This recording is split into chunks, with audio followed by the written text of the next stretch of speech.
You open this door with the key of reason.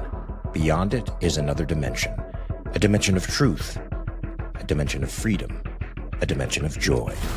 You're moving into the land of both the ideal and the real, of the possible and the actual. You've just crossed over into the capitalist corner. Where reason meets reality, welcome to the capitalist corner.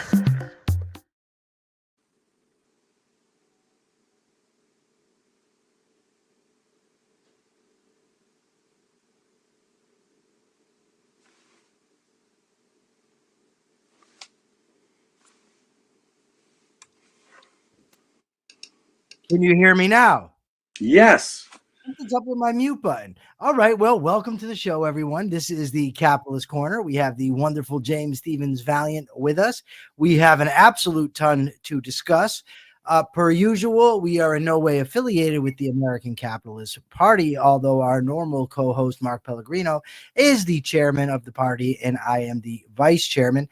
We have what else do I got to tell you? I got the episode out with Jim about sense, perception, and volition on the Rational Egoist. Check that out. And today at 2:30, I've got my new show starting, Everyday Ethics, and I really, really hope you will all be joining. That's cool. Check it out. I'm gonna.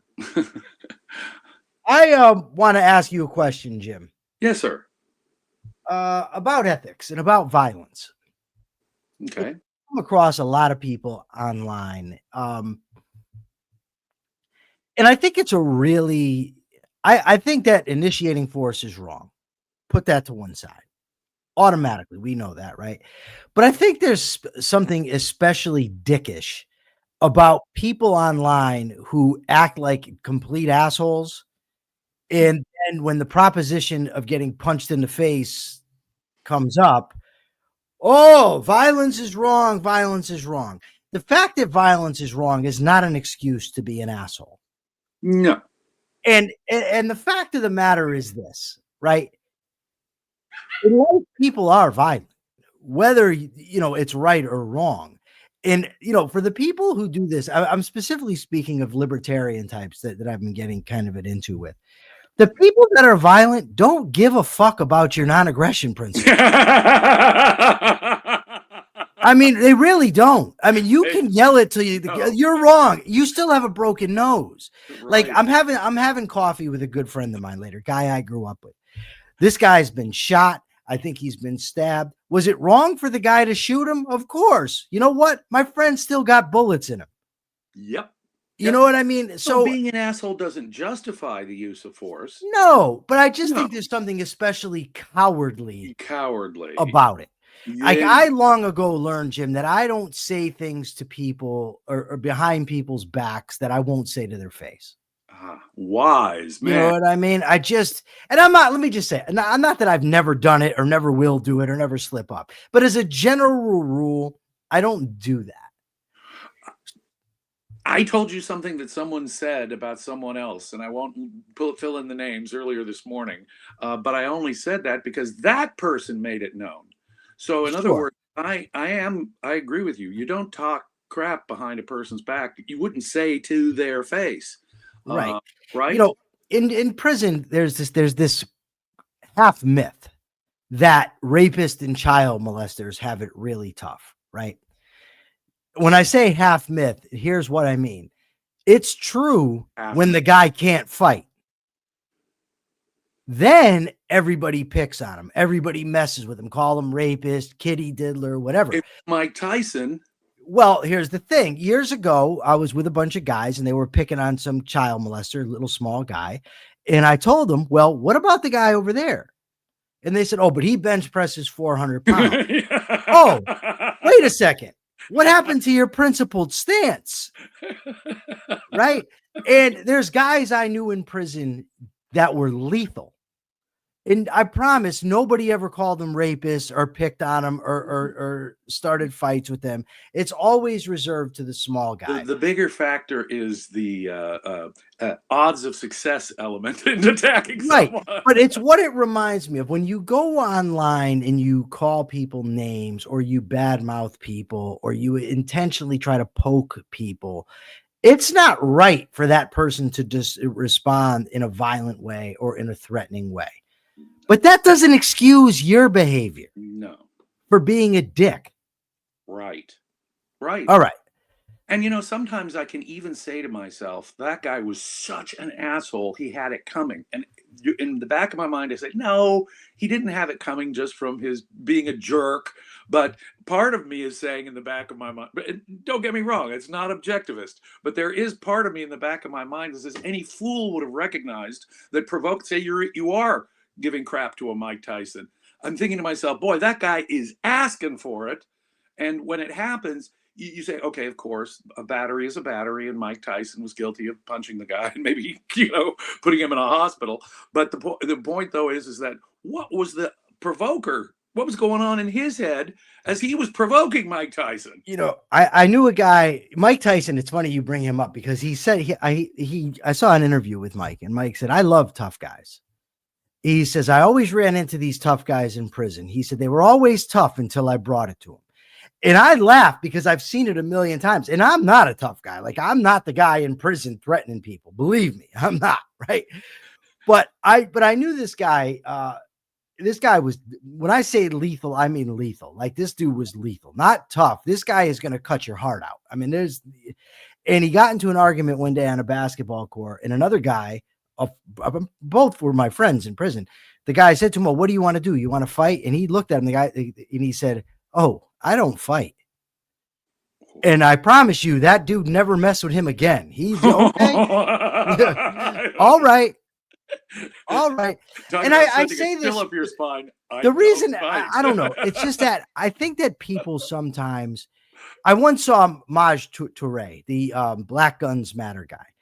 And there's these guys in New Hampshire, they're libertarians, and they made a lot of racist comments and stuff. And he told them one day online, I agree with the non-aggression principle, and you can say stuff like that all you want, but don't think everybody's going to put up with that just because you want to cry non-aggression principle.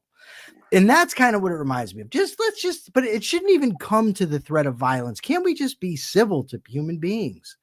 Just be decent to people, right? I mean, is that, the only violence isn't the only immoral act. I am so sensitive about online. I mean, I enforce on the pages where I have some control or management on social media. I enforce rules of civility. We stick to the topic. We don't talk about one another. Now, will I let positive comments go? Yeah. If someone says, oh, that was a great insight, I'll let that personal comment. But I announce the general rule. We don't talk about the other poster. We talk about the issue. And if someone starts saying, well, you're stupid or you're insane or whatever, or an equivalent, a less polite equivalent even, I will give them a nice polite one. And I say, you do this again and you are gone. And boom, they're gone. And I enforce where I can standards of civility, because there can be no productive discussion if people are throwing personal, right. crap. I should remind the audience that please like and share the program, share it from YouTube to your favorite social media destinations. Also, remember that we do have super chats here, and I am very poor, so I am not too proud to beg, just like the old song. Nicole Hingle asks, what do I bench? Nicole, I haven't been on a bench press in probably 20 years. I have no idea. I can do 120 push-ups. That much I know. Number one violation. All right. So the super chats are up. Persephone's happy. Jim's wonderful. Oh, by the way, I want to tell the audience this. So I submitted yesterday's debate to Grok. I like to do that and see what Grok says. And according to Grok, I was the biggest dick of all. Mark was a close second, and Jim was just the great statesman, very polite and respectful, always waiting his turn to speak. I was, but to be fair, at first it attributed one of Mark's dick moves to me.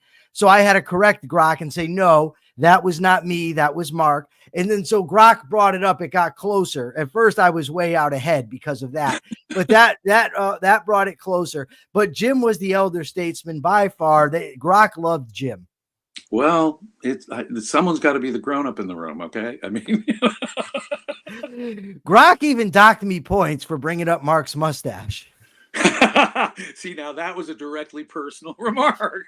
Yeah, totally. It says Liebowitz got off on digressions about the mustache. I don't know. Is Mark's mustache relevant to some political issue? I'm not sure. I don't know if somebody with that mustache should be commenting on politics. Should be commenting on anything. Not with that haircut. Woo! I shaved up today. I'm feeling good. Other than I got to what happened, I'll give you a little side thing. I was in a chat room this morning with some younger anarchist guys, and one of them threw around the term Randroid. And I said, well, what does that mean? I hear that a lot. What does it mean? And then they brought up a friend of mine. Now, I'm the guy that says, have friends that will defend you in rooms you're not in. And they also, it was a shot at somebody who's generally a good dude. And so I stuck up for him. And that just got me thinking about this. You were in the lab all day, Megan. Well, somebody asked you a question. I assumed you were here. I am on the leaderboard of dickishness, but I will say this. My microphone is the loudest, and Mark acts like he's poor, comes in with his cell phone and bad reception, so he's coming in and out, so it makes it seem like I'm dominating him, but he's just as much trying to dominate me. But, I'll take Dick of the Day. Maybe that can be a new award we give out, Dick of the Day. Dick of the Day. Something tells me I'll win this in spades. All right. I've been told I'm a dick. It's a long, I have a long history of dickishness going back to when I was a kid. See, I was the little kid with the big mouth that always got beat up because I was the guy who would run his mouth, then get hit and cry. And then the guy would leave me alone. And then I'd run. And then when I got away, and then I'd get beat up again. And then I would go home. And then my mother locked me out and said, no, go handle your business. You want to fight, go ahead. A long history, Megan. Yes. I've dialed down the dickishness, but yeah, in terms of being a dick, and Subby's in the chat. And once I became friends with Subby, because Subby was older than me and had a reputation for being tough, forget about it. My dickishness came out in spades. I ran my mouth everywhere, and I might as well have just told him, well, Subby's galore will beat you up. I didn't actually say that, but I might as well have. I mean, that's what was happening. All right. So speaking of dicks, well, that didn't sound good. But nonetheless, Persephone material. Dicks are Persephone material. Oh my God. Out of context material. Where is this going? Okay. Look, there's two. First, we have Jim, the general practice of the Trump pardons, where he's taken these pardons to a whole new level of disgustingness and pardoning people where there seems to be a conflict of interest. And then there is the pardon of the drug lord. So first, just tell me, I want you to address the convicted drug lord. First, just tell us about the pardons in general, and then we'll get into the guy and the letter he wrote, and it's disgusting. Well, the pardon power has been abused by presidents long since because it's a plenary power with no limitations right there in the Constitution. There's very little. I want to say one thing, Jim, because I think it's going to, Megan, nice for a biologist. Okay. That's a super chat type comment there. Okay. The other day I read a post from Jonah Goldberg, and Jonah Goldberg said he thinks that the pardon power needs to be, reformulated. And he makes a very good point. He said, at the time they gave the pardon power, there were like 4 federal offenses. Yeah. Right. Exactly. And I believe, if I'm not mistaken, Jim, impeachment can't be pardoned and treason can't be pardoned anyway. Right. So you're talking about like counterfeiting, piracy. Right. These are the crimes that would be pardoned. But now I mean, there's so many laws in the criminal code. Nobody even knows what the hell's in this thing. The federal, and you have a president pardoning them all. But go ahead now. and on that point, the federal criminal code, 90+% of it is based on what? The Commerce Clause. So federal drug laws, ladies and gentlemen, are based on the Commerce Clause. The 1964 Civil Rights Act, which makes a private discrimination by public accommodations on law or employers unlawful, is based on the Commerce Clause. They have, in the last century, they've so distorted the Commerce Clause. So we could start, Mr. Goldberg, with getting the Commerce Clause back to what it had been for more than a century of American history. The Supreme Court just completely changed, regardless of the meaning, the intent, and more than 100 years of precedent. The Supreme Court just gave the green light to Congress to be an economic dictator, in effect. Now, there's been some pullback a little bit in recent years on that, but very modest and at the edges. So that is the first thing. He's right. If the point is we have too unwieldy a federal criminal law code, well, guess what? Nearly all of that comes from the bad way we interpret the Commerce Clause at the Supreme Court. But getting back to pardons, Bill Clinton was heavily criticized for pardoning his buddies. Mark Rich. Yeah, oh God, yeah. Their presidents have been taken to task many times for very political, very personal use of the pardon power. Trump did not invent that, but Trump has, in one sense, taken it to a new level. In the article you sent me, they make a really good point. Here's this president of Guatemala who's convicted of participating in the drug trade, but wait a minute, you're trying to take out Maduro of Venezuela in effect for the same basis. So what's the difference? Well, the guy who you're pardoning is a right winger, and there's right-wing elections coming up, or there's elections coming up in Guatemala, whereas in Venezuela, he's a left-wing dictator, and but being a narco state or a narco trafficker apparently is treated differently depending on your political bent. Now, pardons should not be a function of political bent, and yet that is how presidents have used it, and Trump is, in effect, taking it to the international level of hypocrisy. I guess would be a good way of putting it. Yeah. Also, I guess Roger Stone lobbied for this guy to get a pardon, and the idea is that this will help them out in Honduras with getting the right-wing government elected. The most grotesque thing, though, to me about the whole thing, other than the pardon itself, is the letter this guy wrote. Does this guy not know Trump?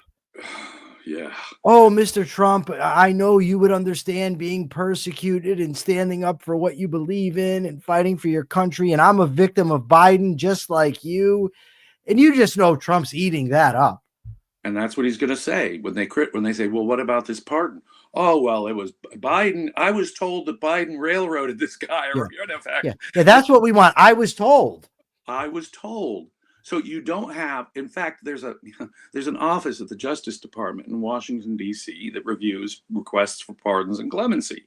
And the proper procedure and protocol is to go through them, have them vet it, give a full-on report on the pros and cons, and present it to the president. If the president is going, on the fly and saying, well, I was told Biden railroaded him, is that really how we're deciding pardons and clemency? Well, but of course, drugs should be legal. We in America create problems for Latin American countries becoming narco states and narco traffickers. It's our fault. We are the consumers of these drugs. And so, it's like the boat getting hit and the admiral saying, hit that boat a second time, because there's still people alive on that boat. Wow. They're behaving as if this, as we've said before, they're behaving as if this is war, when it's nothing like war. Neither Honduras, Guatemala, Mexico, nor Venezuela are invading the United States, nor do they have any intention of conquering territory in what is the United States of America. What they're doing is selling illegally, yes, products to Americans who are voluntarily purchasing them. It's weird how we blame the drug pusher, and there's no moral agency on the part of all of those millions of Americans buying imported drugs. I'm not encouraging them to go after domestic drug users and drug dealers. But the point, though, is if it weren't for them, these international markets wouldn't exist. How dumb is this term that they've come up with now, narco-terrorist? Oh, God. Exactly. I don't know why you bring him into it, but okay. But you're right. Terrorism is it is as bad. It's as bad a linguistic conceptual confusion on the right as we get so often on the left. Between violence and words. I'm triggered by your words. That's a microaggression. That's academy's left-wing confusion of force and words, which is how we began the show today. Words are words. Violence is violence. It's true. That doesn't excuse being an asshole with words. Absolutely. No question about it. But has the left been conceptually confusing the distinction? Yeah. Is the right conceptually confusing, in effect, the same distinction? Yeah. Narco-terrorism. So if I'm selling drugs, in fact, I don't want to do violence. All I want to do is get my drugs, my fentanyl or my cocaine to the United States and sell it to willing buyers. That's going to be a clip. Jim Valiant saying, all I want to do is get my heroin, my fentanyl, and my cocaine to willing buyers. All kinds of out of context material here. Yes. I have never been and will never be a drug dealer. Sorry. That was just a rhetorical flourish. It's funny because I see Subby in the chat here and he says, all of a sudden we need Grok to tell us you're a dick. But the funny thing is we know that Subby is not a social media guy. He spelled Grok like croc, Groc. Well, maybe that was on purpose. We don't need Croc to tell us. And he has a point. It only takes perfectly natural intelligence to evaluate whether someone's a That's dick. true. Deeper with Diego says Pete Hegseth is posting memes about the U.S. government blowing up innocent people in boats. And it's on X and it's disgusting. Yes, I agree. So Jim, we're going to get back on Israel and maybe we cannot have a repeat of yesterday. Maybe we'll have it. What the hell? What do we care? So Israel, I guess, struck inside Syria. And Trump is not happy with this. Trump is not happy. Trump lifts sanctions and Israel is still attacking in Syria. Right. Wow. This is kind of my problem. Now, obviously, we get into a heated discussion yesterday, and I can't bring in everything because I can't remember, and you end up just looking like a crazy person. But part of the problem is this. So Netanyahu says, well, these guys are terrorists inside Syria, right? Maybe they are. I don't know. But I know I don't trust governments. So do I take Netanyahu's word for it? I definitely don't trust Trump, who's saying Netanyahu's, overreacting. I don't trust Trump to be in this situation. He says Syria, basically, they want peace and Netanyahu's out of control, wants to bomb everybody. So for me to make an assessment of this is virtually impossible. Right. I know that the area is flooded with terrorists. They've got an al-Qaeda guy now heading Syria, which is absurd to me. And it's just like, how do we over here, when you've got lying politicians, especially to the degree of Trump, making claims, you've got a region flooded with terrorists, ex-al-Qaeda heading the country. How are we to make intelligent assessments of this? A moral principle. And something that politicians are generally strangers to, moral principle. No, Syria has not earned the status of legitimate government yet, in my mind. They would only do so if they started to, respect the individual rights of the Syrian people. So I would have a much smaller list of countries. If I were president of the United States, there'd be a much smaller list of countries that the United States would even recognize as legitimate countries, much less be having formal discussions with. So right off the bat, Trump's quest for peace causes him to negotiate with any dictator on the planet. He can't even say that Putin's the aggressor in Ukraine. He won't even take out the Iranian government when he's on the verge of doing so, and that could make such a huge difference without any American boots on the ground at all. So in his quest for, quote, peace, he will talk to and morally sanction any dictator, any thug on this planet. You guys do your authoritarian theocracy your way, we'll do ours. I don't believe in that. I believe that there is only one kind of legitimate kind of government, and there are several that meet the test. I mean, I'd say Great Britain, Canada, Australia, New Zealand, as much as I disagree with their internal policies. We're talking about Israel being socialist. They are imperfect. They may be even less perfect than the United States, some of them. That's not the question. The question is, do you respect rights? What is the nature of your government in general? And I can make qualitative distinctions. And that, I think, goes to what we were discussing yesterday. So I think Trump is in his quest for peace is absolutely jumping the gun in recognizing, praising, lifting sanctions on, etc., Syria before they have earned any such thing. The other thing we said yesterday is Israel should do it on their own without looking over their shoulder at what America says. And in that sense, I think, well, Trump, you shut up, because probably Israeli intelligence, if I had a guess, so if I'm going to trust, you're right, politicians are untrustworthy inherently. If I have a hierarchy of trust here, bottom of the list on the three is got to be Syria itself. So do I trust Syria when they say, ouch, no, no, no?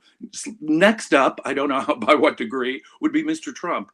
And the next up, yes, is that convicted, corrupt Israeli Prime Minister Benjamin Netanyahu, who I don't trust either, but at least he has the intelligence on the ground, and it's his country, and it's a neighboring country that has been a thorn in their side violently for many, many years. So you're right. I don't have the detailed information to know whether, I don't have the Israeli intelligence say to tell me whether or not these strikes are justified.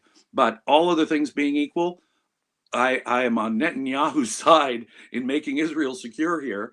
I would be telling Trump, shut the F up, when Netanyahu is doing what he sees is necessary in his country's self-defense. Because guess what? Yeah, the new leader is a former Al-Qaeda guy, by the way. And the new Syrian government has not earned anybody's trust at this point, it seems to me. So I know that's a prima facie analysis, and I'm admitting that I don't have the Israeli intelligence. Right. I guess, like, part of my problem is this. And granted, they're making claims about different types of people, but the Trump administration claims these guys are drug dealers on boats, right? I don't know that they are. In Netanyahu, in some cases, we may never know. Right. And Netanyahu claims they're terrorists, but I just don't. Well, wait. Terrorists are different than drug runners. I agree. Government has been a violent threat. That's true. That's real war, not narco-terrorism or a narco state. No, I don't disagree with that. I'm talking specifically about the knowledge piece and the knowledge piece. Well, yeah. I will say that out loud. I don't know why Netanyahu specifically is doing this. I don't have the Mossad intelligence that he has on this and why he's doing it. I mean, that hopefully will come out in time. But just looking at it, I don't see Syria yet as a legitimate government. I still see them as a threat, a violent threat to Israel, who is right on their northern border. So it is different in kind. And if I have to make a credibility assessment, knowing their philosophies walking in, I know Trump is willing to make peace with any dictator in this world for the name of peace. I don't like that. I know that bugs the crap out of me. Syria, the Syrian guy, what the hell are we doing? Lifting sanctions? We don't know. Okay, my one last question to you about this situation is yes, when we were talking yesterday, as arguments tend to, is they branch out. So I start off with an argument with Mark, and then you brought in a different argument, and I wasn't really arguing with your piece, which was about Iran. Would you agree that there's a big difference between, say, backing Israel in a war against Iran and giving Israel a blanket amount every year, which is what we basically do? The two are not the same. In other words, like, we can identify Iran as a threat and say, okay, it's in our interest to help Israel take out Iran, or maybe just take them out ourselves. That's not the same as giving Israel unlimited amounts of money, or unlimited or not unlimited, but I mean a stated amount every year that they're going to get. I think it's 3.6 billion, but I'm not. Well, I'm kind of great. Excuse me. I'm kind of grateful that we've helped Israel, for example, develop all of their missile shield systems. Hundreds of missiles came over just in each of the attacks. Hold on one second. I'm just saying, and not whether you agree or not, but would you agree there's a difference? Yes. Between the two? Yes, there is a conceptual difference there. Because And to I'm justify far the more open to the former than the latter. myself. Exactly. And to justify the other, it would require a higher level. That is to say, I'm not going to keep writing checks to you every year unless there's a damn good reason. And it should be, and every year it should be reconsidered. That is to say, has the situation changed? In my view, the situation for the urgency of defending Israel is still there. Their enemies would annihilate them with missiles. Iran twice showered Israel with missiles. Well, plus they back all their enemies. I mean, That's true. I mean, Hezbollah, Hamas, the Houthis, you name it. They're an aggressor. They're a violent aggressor who's willing to take on, even if Western civilization didn't exist, these Muslims would be back at each other's throats, as they had been for centuries. Shia versus Sunni versus, it's a violence. Talk about a culture of violence, and because of the situation, that very context that Israel faces, I think it is justifiable for us to continue to help them defend themselves and keep that missile shield frosty and cutting edge. Deeper with the Ego makes a strong point. It seems like there's nobody here today. What is happening? Who do we blame? Is it because Mark? Is it because Mark didn't share it? Is that what happened? Mark didn't share. What you do is you go to YouTube and you share this straight from YouTube to your favorite social media platform. Let me just throw that in. But of course, the movie star isn't here, so we just don't have the draw power. Oh, the movie star. Now that he's not here. Interesting. I'm just throwing that out, So we had this article from the Independent Institute about how will the U.S. pay down the national debt. Well, I know the answer to this one. It won't. That's the first. We're not going to pay it. But they say basically $38 trillion. So how do you think of paying off a debt like that? But are there any signs of slowing in the growth of federal spending? No. They give us three possibilities. Is it three or is it four? Yeah, three. They say we could default. They said growth, and they say inflation. And they rightly say inflation is the most realistic. Inflation is the way they always do it. Path. And that, of course, lowers the standard of living for everyone. Jim, I didn't follow politics in the 80s back when you were 50. But when you... I wasn't quite 50. In the 80s, I remember, though, they were making a big deal about the national debt. What was it back then? Like 800 million? Exactly. They were talking billions, not trillions. And, Ronald Reagan called for, in the 1980s, a large military buildup. The Soviet Union was still around. He suggested things like missile defense systems, which were unknown at that point, technologically speaking. And that meant a lot of expensive research. It meant he was pouring money into intermediate military nuclear missiles to put in Europe against the Soviet Union. So there was this huge military buildup of spending. Reagan also cut the tax rates in a noticeable way, which is a different thing than, counting how many dollars are, because for everything, Trump, this is the biggest, this is the hugest, Reagan actually cut tax rates in a significant way. And so the criticism at the time in the 80s was, look at these exploding deficits. And lo and behold, there were exploding deficits. And talk about high interest rates.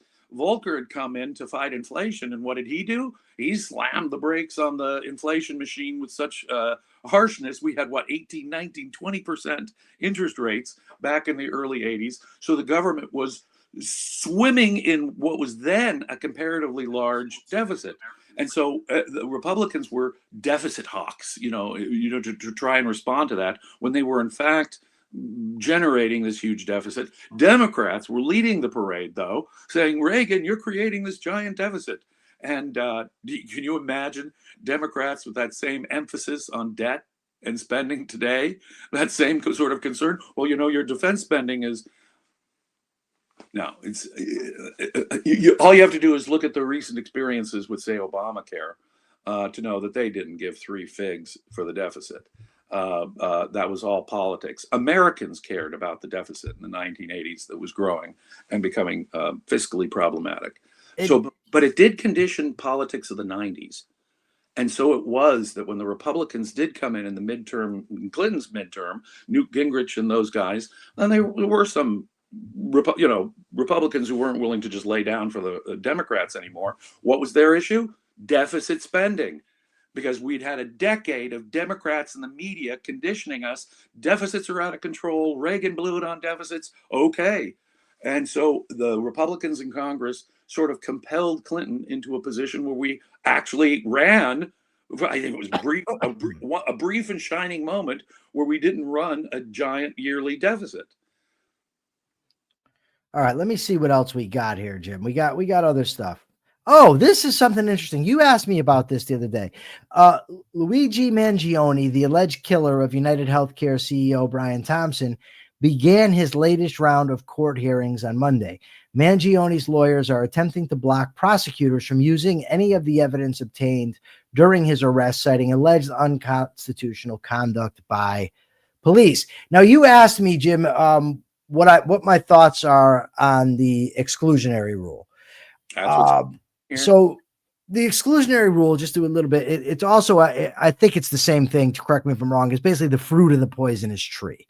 Well, that's of that. Yeah. That basically that anything that's found in furtherance of unconstitutional acts on the part of law enforcement is not admissible. So, for instance, if they illegally search me and they find a murder weapon on me, but it's an illegal search, you would have to it would be excluded from evidence. Inadmissible against you in court. Right. So you asked me what I thought about it. So I'm going to give you two thoughts on what I think.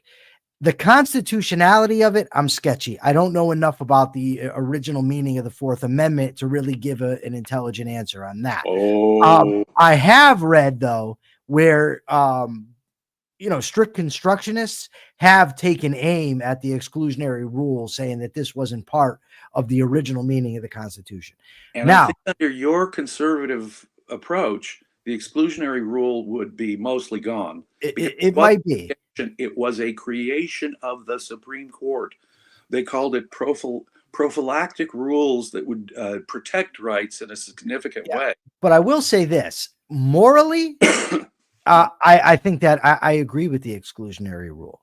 There has to be a deterrent for police officers and law enforcement from acting illegally. And what's the point of saying they have to get a warrant if they can just go do it anyways, and there's not going to be a consequence? Well, I even think that it's logically entailed from the Fourth Amendment that there should be an exclusionary rule. Is it? We thought we had a Fourth Amendment, and the courts never occurred. Now, in the Fifth Amendment, it's a unique case because it's actually involuntary statements that were the first thing suppressed as evidence. You couldn't use, and there's a really powerful logic to that. Why would you allow even the involuntary statement under torture? That is inadmissible because, let me put up a little theoretical connection here. It impacts the quality of the evidence. Now, that we'd had, and that is an ancient doctrine, but now that doctrine of exclusion came into effect in all searches and seizures in the Fourth Amendment, and that was purely judicially created. Purely. Was it the Warren Court, Jim? No, this is a century, more than at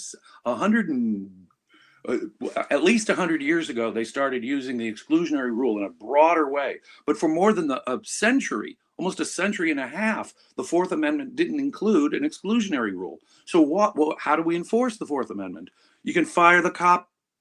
You can suspend the cop. You could criminally prosecute the cop if it's bad enough. There are all kinds of ways of sanctioning the police agency, allow him to be sued. All that immunity goes away once you violate the Fourth Amendment, and they can sue your ass, Mr. Cop. Okay. On the other hand, what about the victims to crime? As you point out, even a murder weapon, a dead body could be excluded as evidence.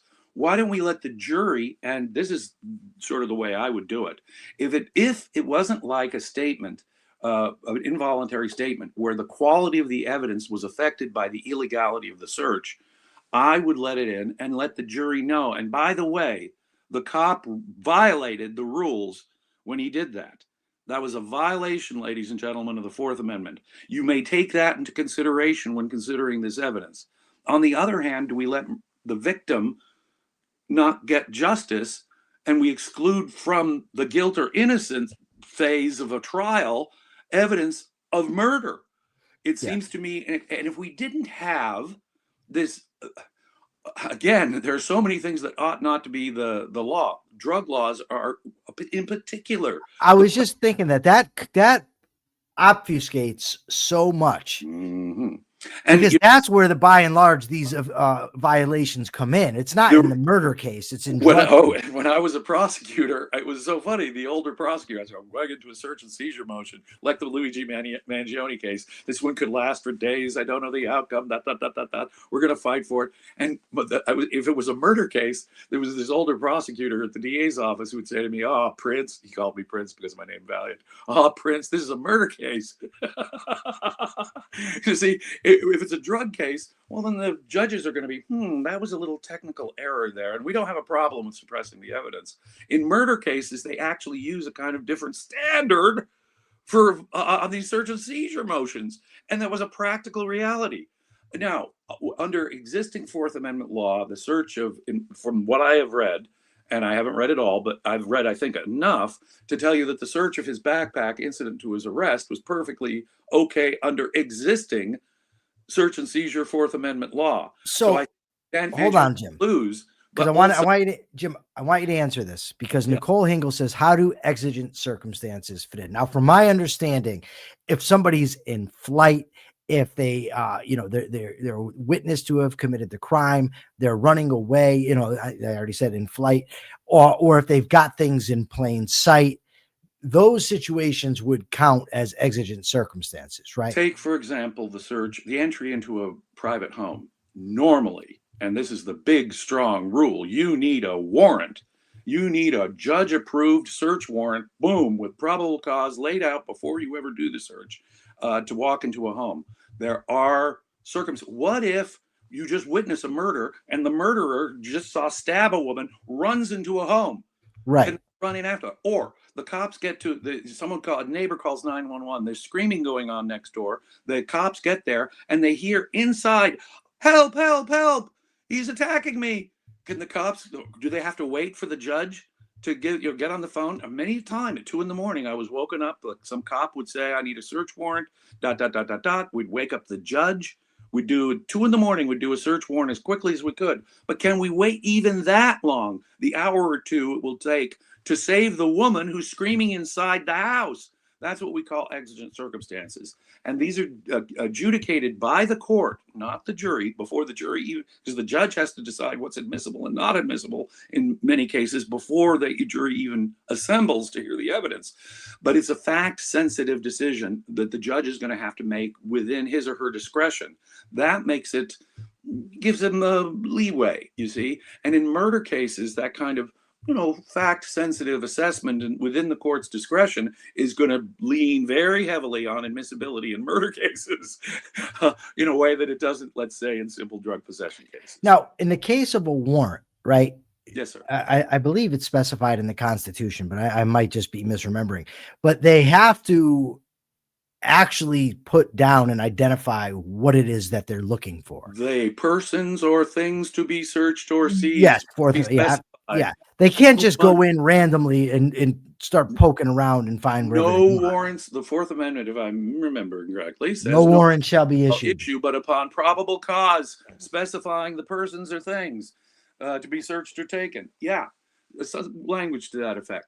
And I got it right here. The right of the people to be secure in their persons, houses, papers, and effects against unreasonable searches and seizures shall not be violated, and no warrant shall issue but upon probable cause supported by oath or affirmation, and particularly describing the place to be searched and the person or things to be seized.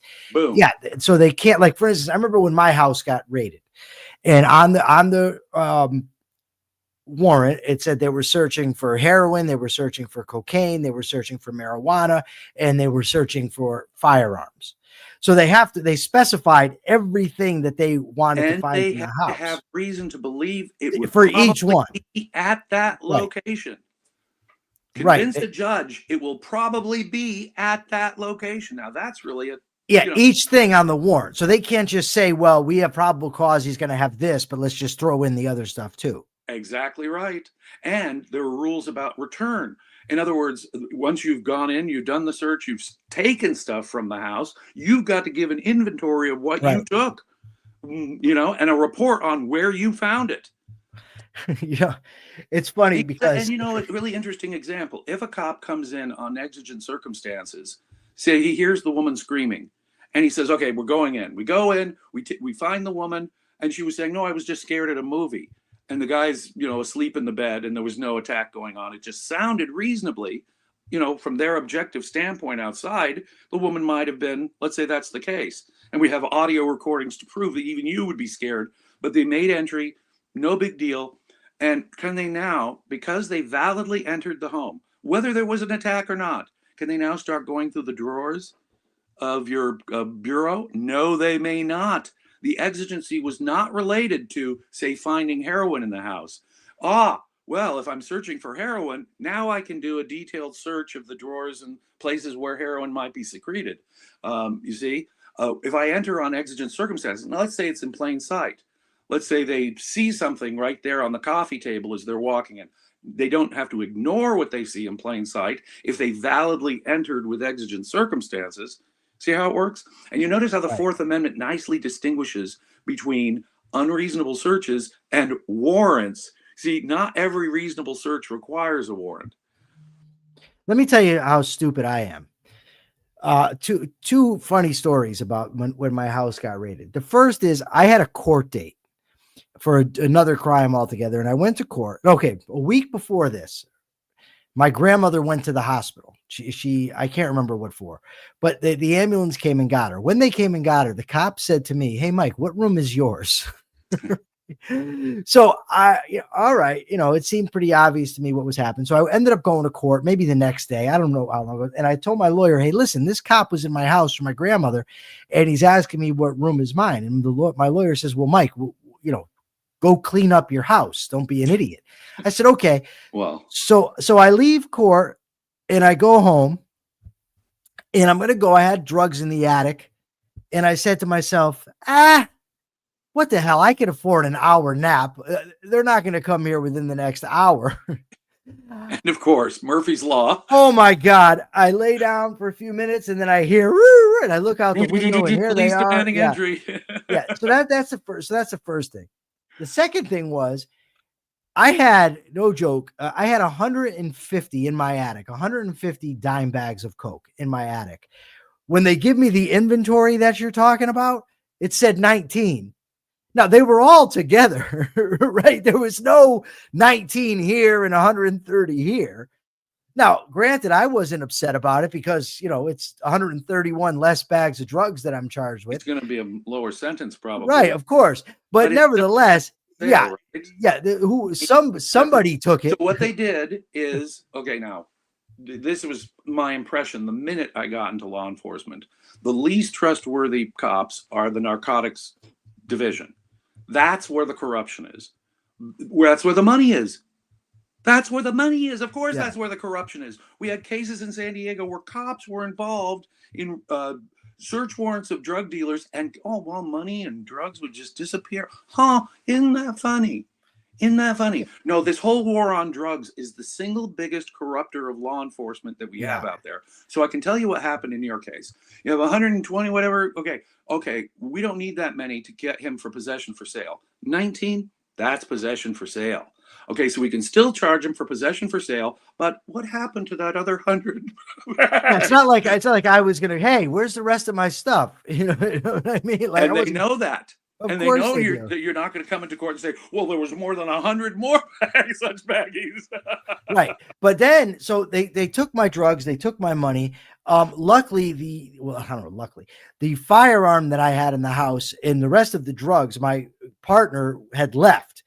So he had the rest of the drugs and the gun on him. So I dodged the big bullet there. That is and a gun adding the gun. Well, it would have been my second gun charge. So it was a big benefit. Yeah. Now there's so much interesting here, Jim, is that my father and mother were both also drug addicts. A couple weeks before this, my aunt called the police and told the police that my father was meeting drug dealers down the street. That's all on the record.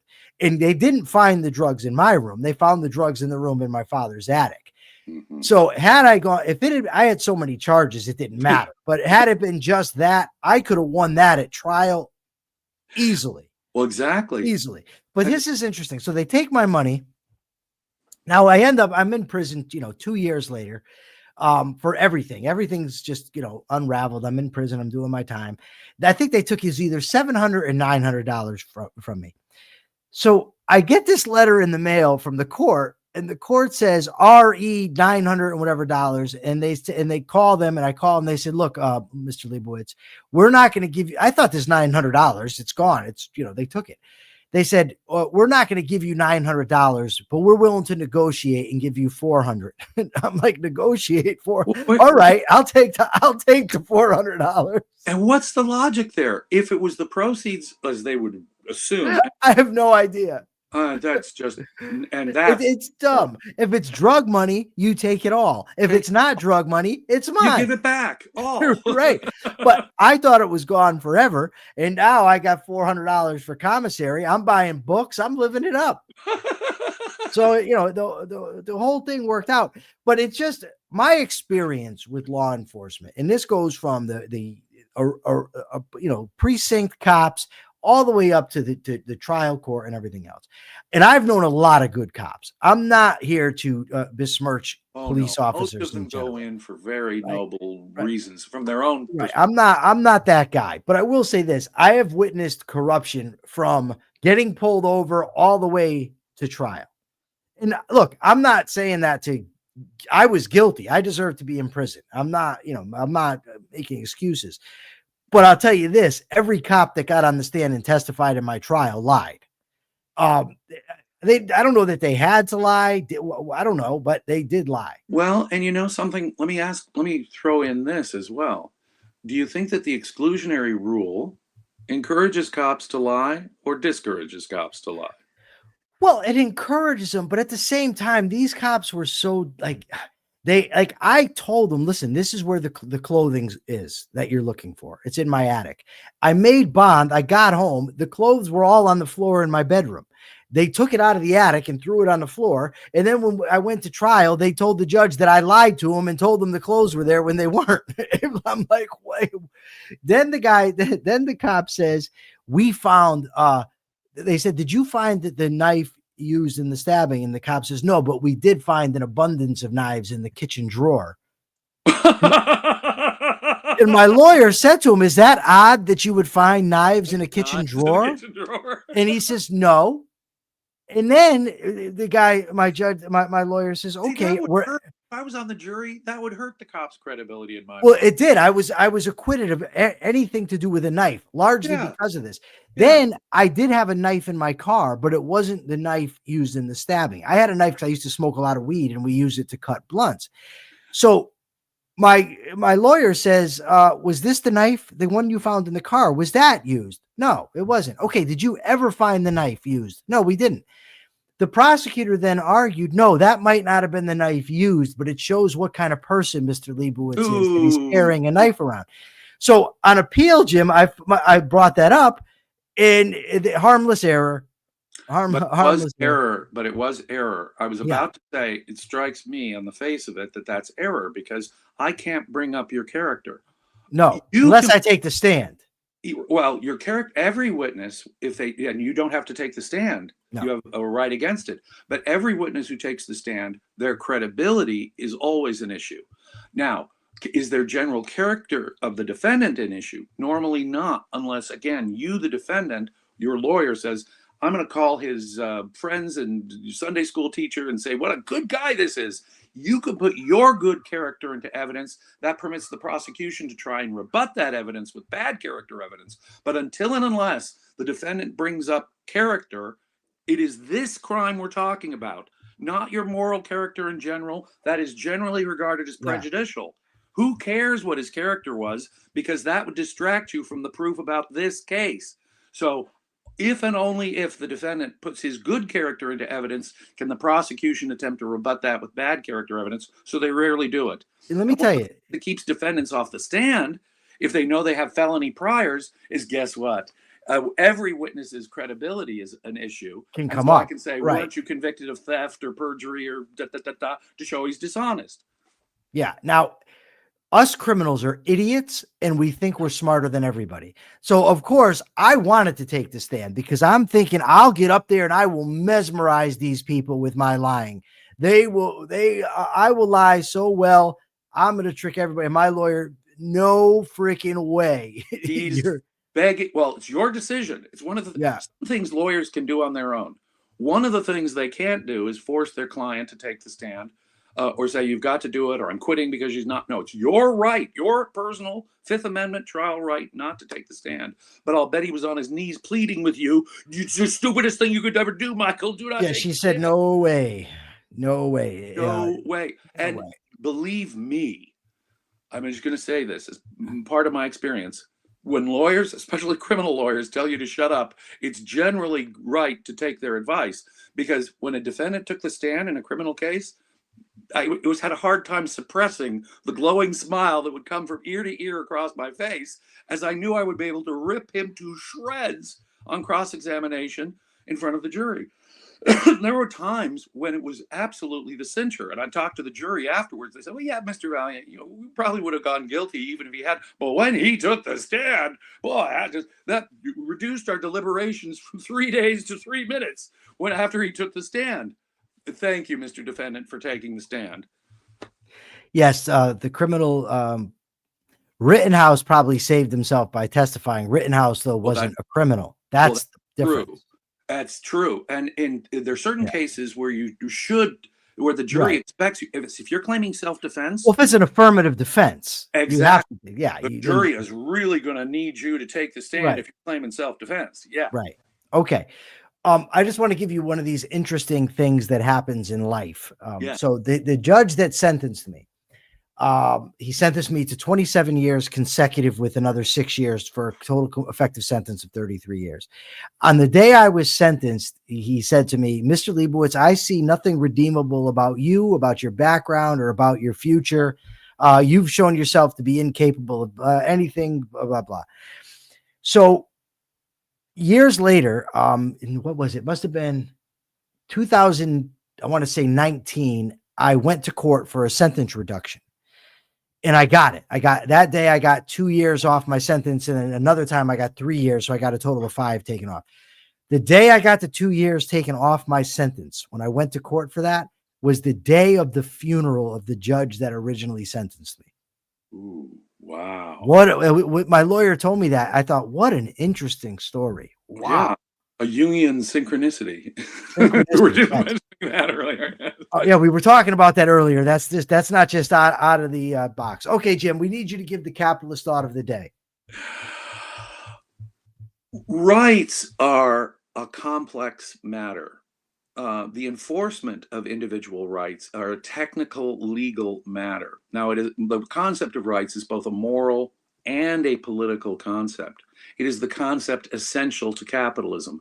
Ayn Rand's definition of capitalism is that social system which enforces individual rights, including property rights. But she understood that all rights form a single unity. She also respected that their application could be a complex matter of philosophy of law. In my view, objectivists have left that field pretty much untouched. We still await, in my view, a truly objectivist theory of law, for example, which defines most of the answers, at least, to these questions. That does not exist. Let me put it this way. A just world with precision laws is still an unknown ideal. But the important concept that needs to be worked out in this is the concept of individual rights. But I would remind all of my friends that if capitalism hinges on individual rights, all of our liberties hinge on this notion of individual rights. So even a criminal's rights against unreasonable searches or seizures, understanding that right and getting that right is part of capitalism. Jim, I had a big argument one night with a fellow prisoner in prison about this very issue. because he said the purpose of rights is to protect me. And I told him, no, you're guilty. You get the collateral benefit. The purpose of rights is to protect innocent people. Right. And we just happen to get the benefit of that, because if you don't give us that benefit, you can't protect innocent people. In fact, if you don't have a principle like it's better for the guilty to go free than for an innocent man to get punished, I'm telling you right away, my bias is going to allow certain criminals to get away with it, because I am so concerned about innocent people getting convicted.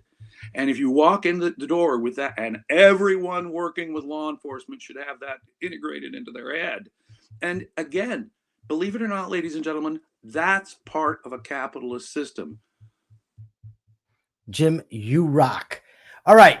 For everybody in the audience, we love you. Thank you so much for joining us today.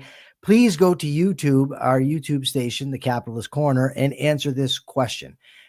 Should there be an exclusionary rule? If the police violate the law when they're committing a search, should whatever evidence they find be excluded? Very curious to see what people have to say. Jim, are you with us tomorrow? Did I preempt? I cannot be with you tomorrow. Or don't tell me that billionaire Razi got you. Yeah. That Razi. He's lucky he has me speaking at the Irreplaceable Spark. You were top of his wish list. Think of it that way then. For the second go around.